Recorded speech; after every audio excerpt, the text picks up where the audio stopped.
Today's story is about discovering unbelievable facts while investigating an unfaithful wife. Take your time and enjoy. The wife's cheating was confirmed by her coming home in the morning, so I'm thinking of mentally breaking her down. Last night, my wife came home in the morning without permission, saying she was drinking at her friend's house. When I asked the reason, she said she drank too much at her friend's house and fell asleep because the next day was a day off. She apparently started drinking at 7 p.m. last night. But my wife doesn't know that last night at 10 p.m., I and her friend ran into each other at the station near the workplace. And we took the same train back to the nearest station together. I got my wife's phone while she was sound asleep. I checked the emails, but there was nothing suspicious. However, there were unusually few emails in the inbox and outbox folders. I determined that she was deleting them and restored them with the header. There, it was confirmed that she was having an affair. What are the details? I'm 40 years old. I work as a technical specialist at hospital. I have a very high annual income. My wife is 31 years old. Pharmacist, working at a pharmacy. Annual income of around $50,000. Married for 3 years with no children. Dating period of 3 years. No affairs on either side so far. I don't know about my wife, but at least none have been discovered. When I restored the data from the emails, I found an email exchange with my friend that were exciting enough to make one's heart race. Apparently, she was with my friend last night as well. I took some screenshots, saved them to my personal cloud, and printed them out. Let's call my friend Man 2. The reason for the 2 will be clear later. I want to divorce someday and be together. I want your child, I'll raise it as my husband's child, so I want to get pregnant. I love you down to every hair. Just in case, I set up a GPS tracking app and email forwarding for incoming and outgoing emails. I then deleted the restored emails, screenshots, and access history to the cloud to bring the phone to its current state and put it back where it was. I, who decided to respect her will and grant her wish, contacted her parents and notified them, "Come and pick up your daughter immediately. If it's past 10 a.m., I'll throw her out naked." By the way, my wife's parents are a 40-minute drive away. While they were on their way, I searched my wife's bag and found a flash drive. From the flash drive, I secured 100 photos taken during having sex. Looking at the dates, it's been going on for half a year. I immediately printed them out and saved them to my personal cloud. As a result of searching the house, I got a homemade adult video starring my wife and my friend, filmed at our house. I also backed this up, made a copy, and saved it to my SD card too. I sent it to the wife's parents' house and Man 2's parents' house. Since I was at it, I secured all the financial assets. I discovered $15,000 that my wife had been hiding. It's just right for lawyer fees, and I also confiscated it with the intention of starving her out. Man 2's details are 40 years old.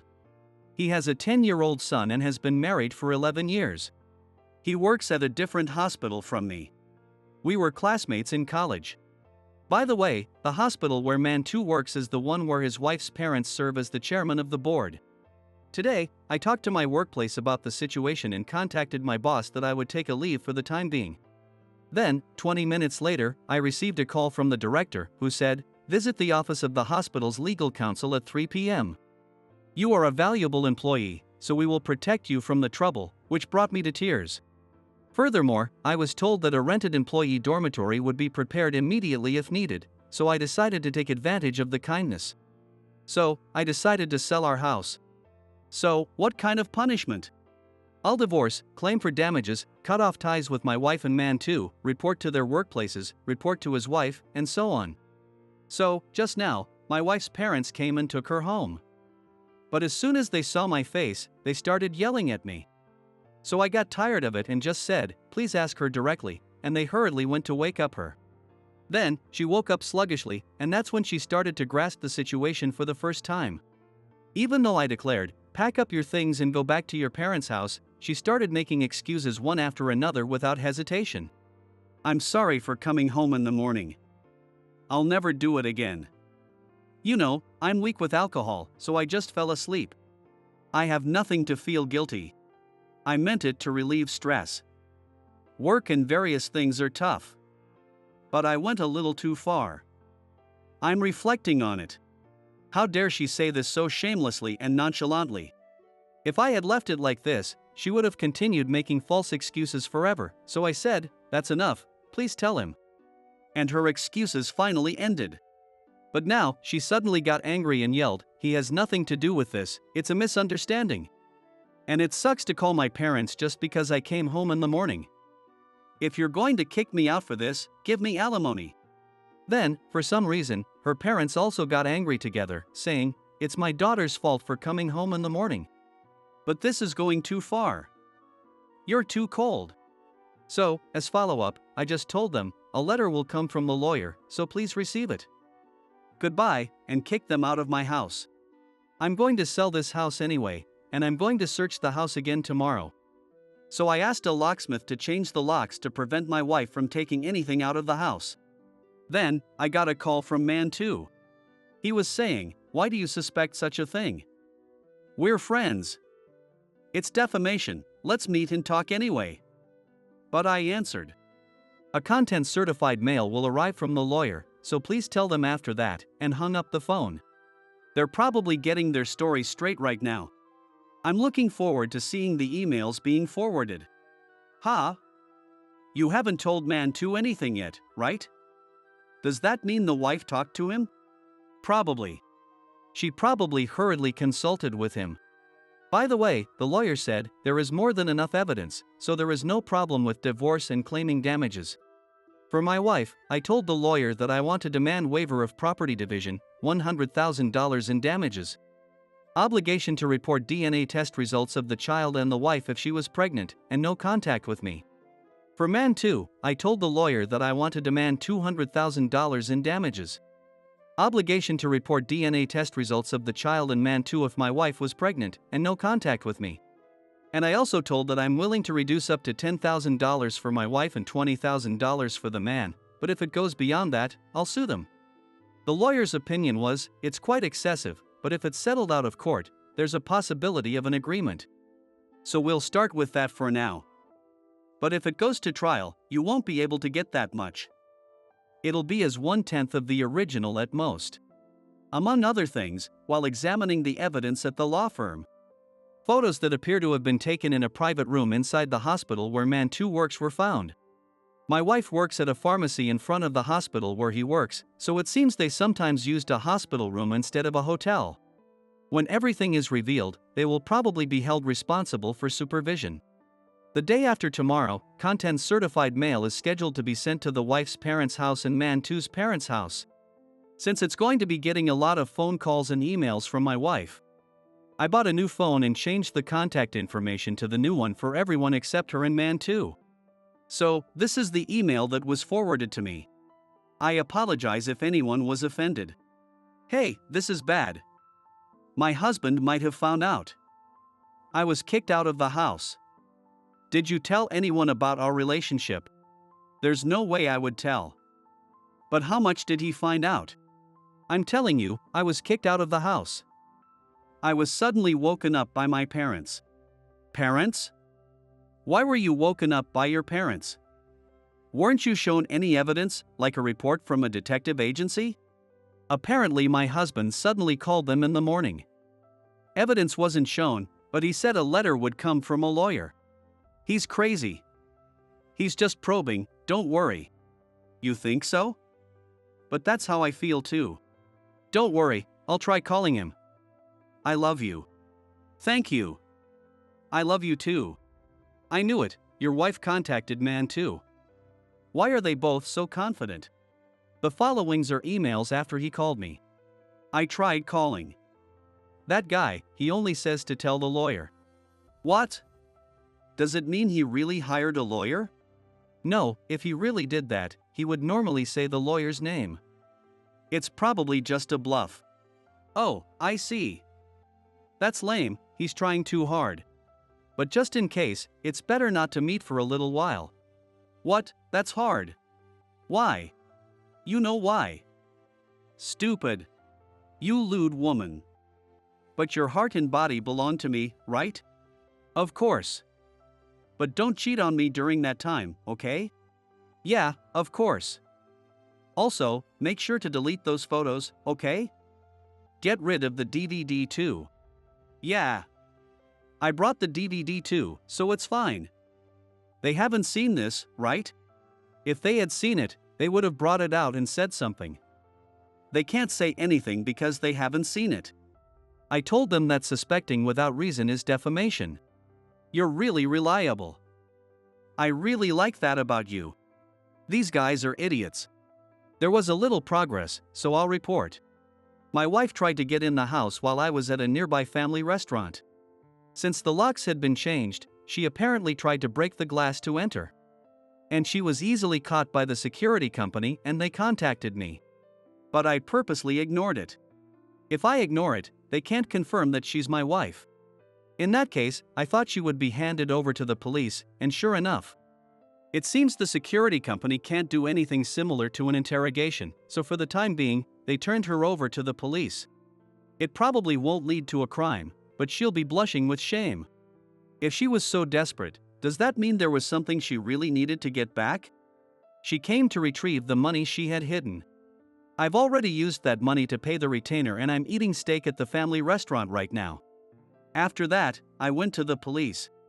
According to my wife's story, when I tried to withdraw cash from an ATM, I couldn't get the money out.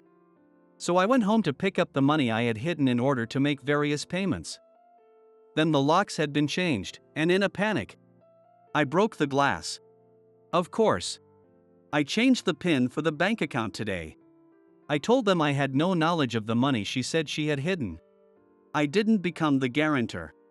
Her parents are coming, so it probably won't be necessary. And this is the email exchange when her cash card didn't work. I just went to the bank and all my cash cards didn't work. The pins have all been changed. It seems all my credit cards are also stopped. Really? Isn't that a bit much? That's too underhanded. Right? It's unbelievable. That guy, everything he does is petty.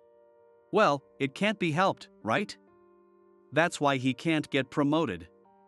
You belong to me in both heart and body. That's funny.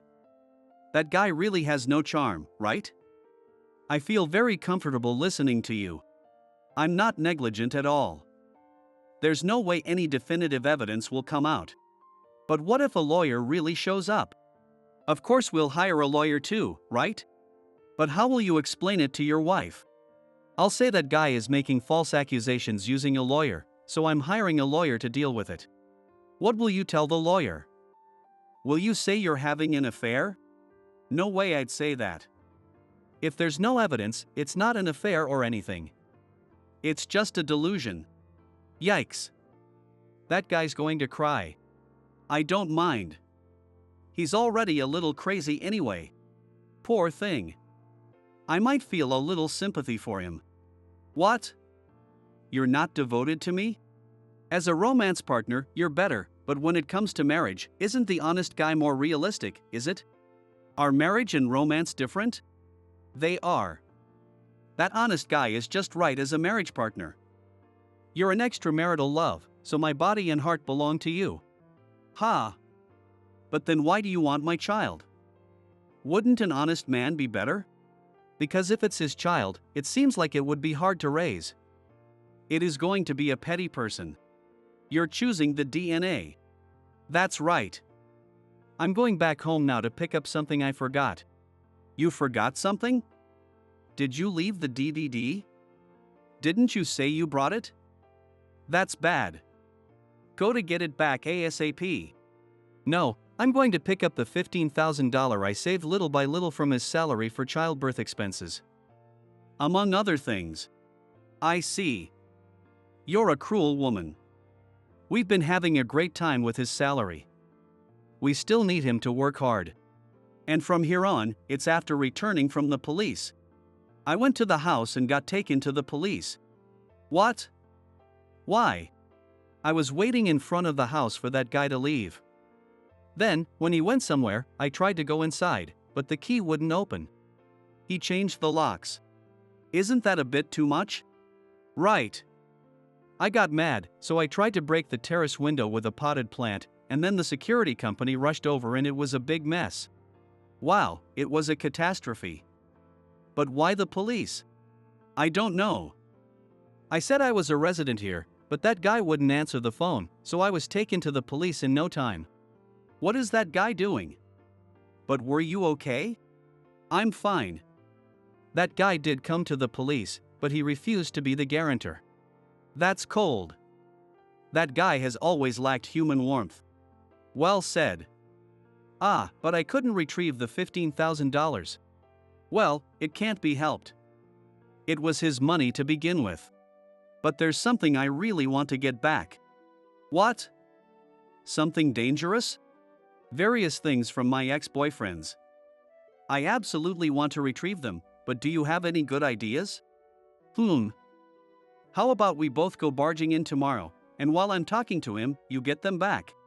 But wouldn't it be weird if I'm rummaging around in the floor storage while saying I'm making tea? You can say something like you dropped an earring. Oh. That's a good idea. He'll probably fall for it easily. Right? How about 4 p.m. tomorrow? Got it, 4 p.m. See you tomorrow then. Good night, I love you. Hey, what are we being shown here? Let's have the protagonist take his turn soon. I'm tired of these idiots' exchanges. You're right, sorry about that. So, in the middle of the night, I searched under the buckets in the floor storage. 4 SD cards came out, so I backed them up to a separate storage medium and saved them to my personal cloud and printed them out. Of course, I put them back where they were. From them, a new shocking fact was revealed. To summarize, a new affair partner appeared. The affair partner who has appeared in the story so far, who is my friend, is Man 2. The newly discovered affair partner seems to be the main one, so let's call him Man 1. Man 1 was planning a brood parasitism. When Man 1 gets my wife pregnant, she will secretly receive child support from Man 2 pretending to be pregnant with Man 2's child, and give the money to Man 1. And the child will be raised as my child. In the worst case, if this plan was to be discovered, the responsibility will be pinned on Man 2. She will divorce me at the appropriate time, and remarry Man 1, and get double the child support from me and Man 2. Man 1 is her boss at the same workplace, and has been divorced twice in the past. The relationship started before the marriage to me. Man 1 was quite cautious, keeping the emails and sex tapes to himself and told my wife to delete them, but she was an idiot and broke that rule, saving them like souvenirs. In this commotion, my wife confessed to Man 1 that the data still exists. Man 1 had given an order to retrieve it. That's why she was trying to get into the house somehow. As for the Man 1's existence, I could certainly see some email exchanges with him here and there when I checked her phone after she came home in the morning. On the night she was kicked out, it was revealed that my wife was also reporting the situation to Man 1 in between emails with Man 2. From the content of the emails, I judged that there was a physical relationship and a complete master-servant relationship. And finally, the content-certified mail arrived at the wife's parents' house and Man 2's parents' one. The arrival at Man 1's house, which was discovered only recently, will be tomorrow. The claim against Man 1 is $300,000. Man 1 doesn't seem to have trouble with money, so he'll pay it easily. But he won't be able to work as a pharmacist anymore, so that's when his hell will begin. Then, the lawyer hired by Man 2, who was angry when the content-certified mail was sent, approached my lawyer for a meeting. And we readily agreed to. I will also attend the meeting. Man 2 seems to be deceiving his own lawyer and they are proudly barging into my lawyer's office, but we have definitive evidence on our side. So they will be greatly embarrassed. It's finally getting interesting. I'm looking forward to seeing what kind of resistance both of the affair partners will put up. By the way, I received this kind of email from my wife. It started with an apology, saying, "I deeply regret coming home in the morning. But I didn't cheat at all. I will never come home in the morning again, so please forgive me," and then suddenly got angry, saying, "But I absolutely will not divorce. This is ridiculous. This won't clear up the misunderstanding. Let's talk properly. Stop with the lawyers. Don't get unrelated people involved. Man 2 is your friend. He has a family." She suddenly got angry like this and said, "I apologize to him for you." It was embarrassing. He was angry too. He says he has hired a lawyer and going to your lawyer's office tomorrow. It was a confusing message like this, and she didn't make sense. This woman, does she not realize that Man 1's existence has been exposed? She's going to have a painful experience. Man 2 also contacted me, but I ignored everything. And actually, there's one more thing I have to mention. It's about what happened last night. Last night, after 10 p.m., I received a call from a certain person and made an appointment to meet. From now on, I'll call that person Ms. A. I met her at a family restaurant near her house, and I was told a very shocking story and was given a notebook. This doesn't change the content of the punishment or my feelings, but it was a shocking thing anyway. I will mention the contents at the end. No, I feel like it has to be at the end. Now, let me tell you about the confrontation with Man 2 at my lawyer's office. And the content of the punishment for both of the affair partners and my wife. Today, I arrived at my lawyer's office 30 minutes early, had a thorough meeting with my lawyer, and waited for the arrival of Man 2 and his lawyer. As for Man 2, perhaps to get their story straight, he sent multiple emails to my wife from the morning, but there was no reply. And he seemed flustered and kept sending to her over and over. Then, 15 minutes past the scheduled time, they finally showed up at the meeting place. We obtained permission from the other party to record audio and video, and the showdown began. As soon as Man 2 saw my face, he got riled up and yelled, "We're friends, aren't we? Then why are you making such false accusations against me? Was I the only one who thought we were friends?" He kept barking like that from the start of the meeting. Apparently, we're friends. On the other hand, his lawyer was calm and collected, and seemed to be looking at his barking with a hint of pity. And then, the moment came. If you're going to say that much, then show me the evidence. Alright, it's finally my turn. We had decided in a meeting with my lawyers to launch an all-out attack when the words "show me the evidence" came out of his mouth. Here, my lawyer and I signaled each other with our eyes, and my lawyer started talking to Man 2. If you insist that much, I will disclose some of the evidence I have obtained. The disclosed evidence was 3 photos clearly showing Man 2 and having sex. Who is this person in these photos? His face visibly turned pale. No, this is wrong. That can't be. I'm not asking about that. I'm asking who this person is. Perhaps intimidated by my lawyer's relentless attack, Man 2 looked at his own lawyer as if clinging to him. However, the lawyer said, "What I heard from my client is different from this, so I'm at a loss for a response." But this is content that can't be denied, and Man 2 hung his head even lower. We have secured evidence of your infidelity with the wife like this, for a total of 8 months. You should be prepared for the fact that excuses won't work. 8 months? Man 2 hung his head down looking tragic and fell silent. Then, his lawyer said he wanted some time to confer with his client, so we were out. By the way, that room had an IC recorder and a camera installed, and during that meeting, his lawyer coldly abandoned him, saying, "There is nothing I can do for you. If the client is responsible and I resign, I have no obligation to return the retainer." My lawyer, who was listening to this, laughed and said, "This lawyer took the case knowing that his client making a false report. Even lawyers are in business, so he took a large retainer. There will be no more lawyers willing to represent him. It's a complete victory." And after their meeting, we returned to the room. Man 2's lawyer said, "I have resigned as of earlier. Please excuse me." Ha? Ha? Ha? Please wait a moment. I'm so sorry. Man 2 was seriously abandoned.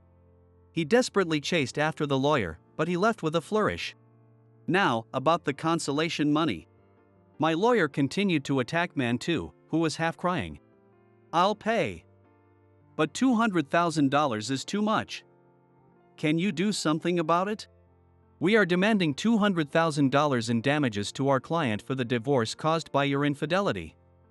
Also, as an act that violates ethics, we are requesting the return of your medical license. That's too much. My workplace and wife will find out. Please let me think about it a little."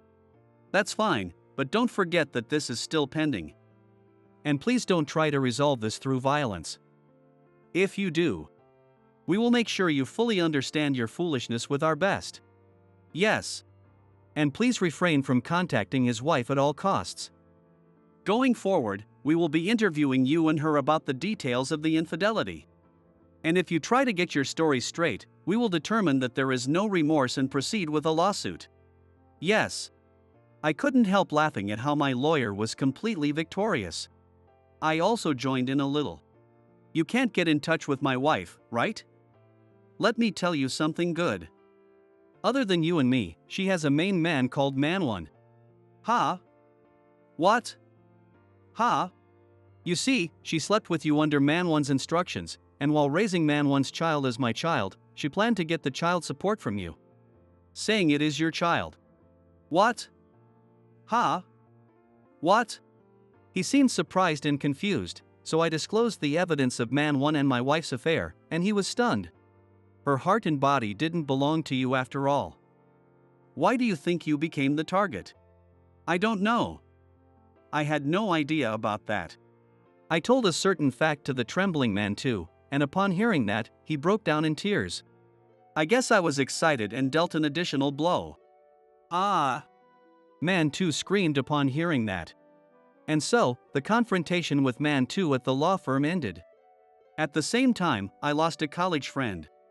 Man 2, who was surprisingly a good guy in college. If I could go back, I would. I became disgusted with myself for this underhanded cornering. And around the same time Man 2 left, my wife made an appointment for a meeting with the lawyer. Tomorrow, my wife is going to meet with the lawyer, so it will probably all end there. Where did that confident Man 2 go?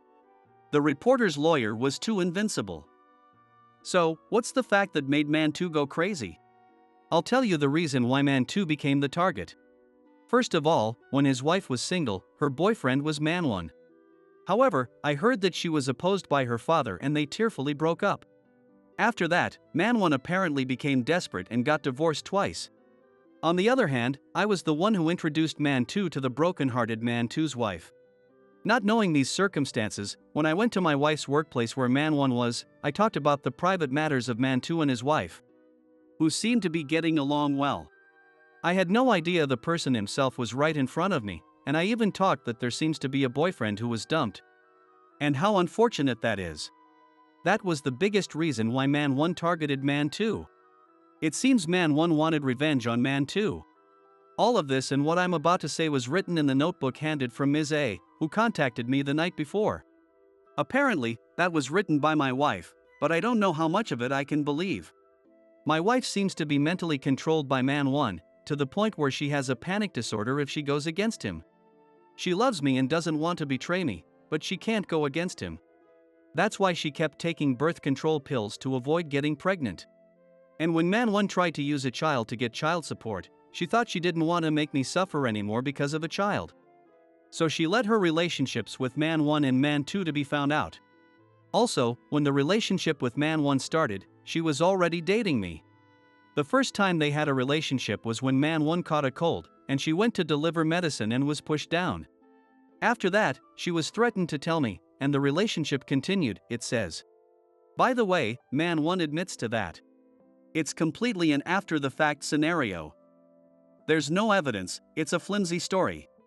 The first contradiction I feel is that she tried to get the SD card back even by breaking glass. Even though it could be settled just handing over the evidence quickly without doing troublesome things. More than anything, how can she, who can't go against Man 1, get herself into a corner? If I were to point out elements to believe, it would be that she wrote at length about what was done to her. And that she had been consulting with Ms. A for a long time. But overall, I think it's my wife's fantasy. So the punishment will go as planned. It's not about believing or not, it's about it being too late. If it turns out to be true, well, I feel a little sorry for her, so I might say a word or two of comfort. Rebuilding the relationship is physiologically impossible for me now. My wife is currently sending me emails one after another at home, begging for reconciliation. She says, "I'm sorry, please forgive me. I love you more than anyone else." There is no lie in that feeling, I want you to believe me. But impossible is impossible.